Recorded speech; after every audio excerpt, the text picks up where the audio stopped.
Good morning and welcome to St John's for the weekly update. This week I'm standing in the North Aisle to highlight the next exhibition in a series of exhibitions that will unfold this year here at St John's. This exhibition is based on the Canticle of the Creatures, St Francis's Canticle of the Sun, which is also the inspiration for Pope Francis and his encyclical Laudato Si. This exhibition was created by Geraldine Wheeler, who's a retired Uniting Church minister and a significant Brisbane artist. 10 wonderful pictures that unpack the meaning of St Francis's wonderful canticle. St Francis, of course, is the patron saint of ecology, and he is becoming the patron saint of our need in these days as we seek to work out how to live better with our sisters and brothers, the other creatures who share our common home. The COVID pandemic is certainly beginning to bite here in southeast Queensland. It's not only causing incredible stress to individuals and families and also to the health system, but it's even having flow-on effects here at St John's. A number of our staff here have either had COVID or have been close to people who have had COVID in the last little while, which has affected some of our capacity to operate. Some of us have been doing extra multitasking to keep things happening. It's also affecting members of the congregation, some of whom who have had COVID.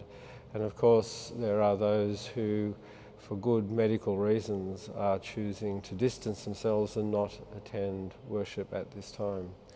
If you're one of those, we certainly encourage you in that practice, and please be mindful that we're mindful of you.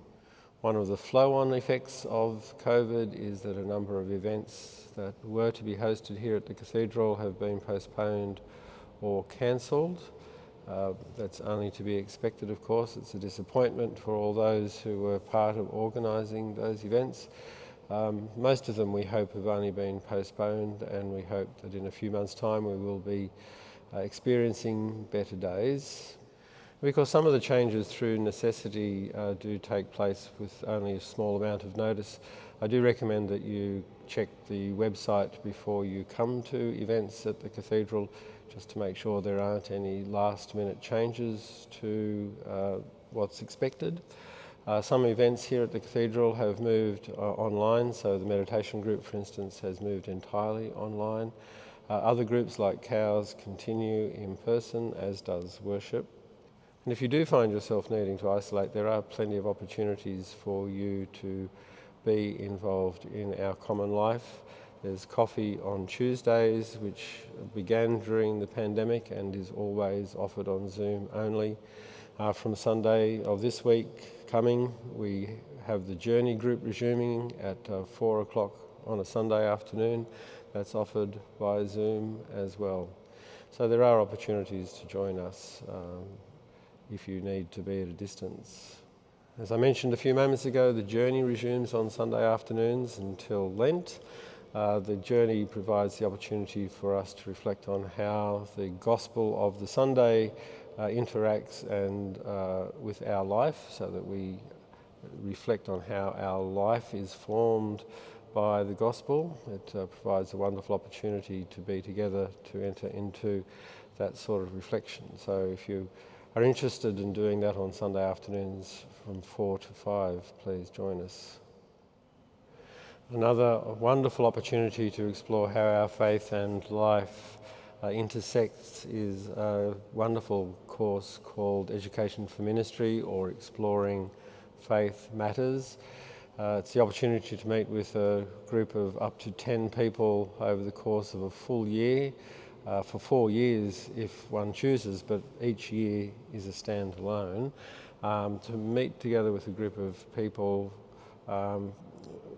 over the course of a year. I think it's about 30 weeks in the year in the end, to reflect on the faith and how our faith and our life intersect, and how we are each called to ministry. It's a way of discovering how we can be involved in the unfolding of God's commonwealth.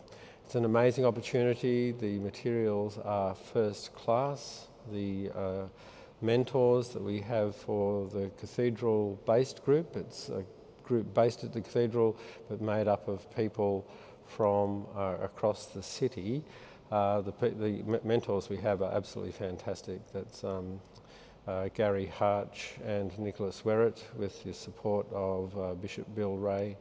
If you want to know more about EFM, please talk to Gary or to Bill, who are around on Sundays, or contact the cathedral office and we can put you in touch with them. It really is worth exploring as an opportunity. The first meeting of the EFM group for this year will happen on the Monday the 31st of January, and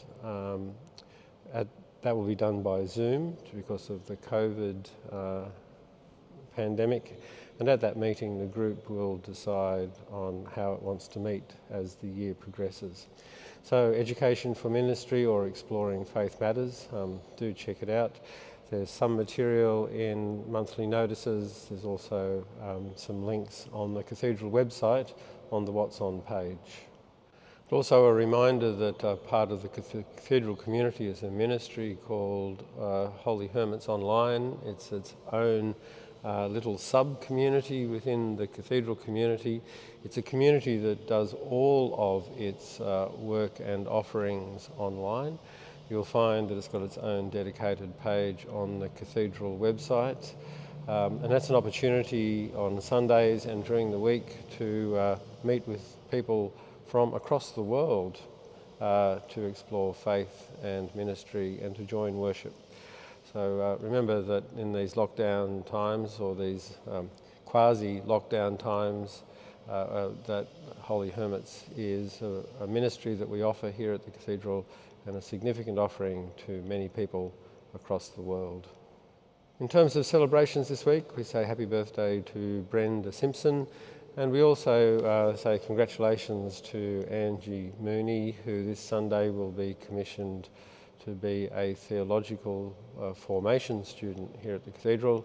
Angie's well known amongst the community as a member of the congregation, as a liturgical assistant, and as one of the people who does the sound and the vision for us and cares for this magnificent space.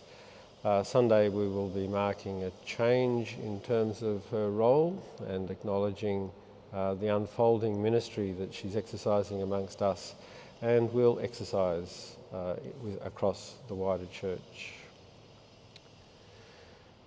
So thank you for all your support. Thank you for the continued financial support. Of course, COVID places stresses on all places that need income in terms of sources of income.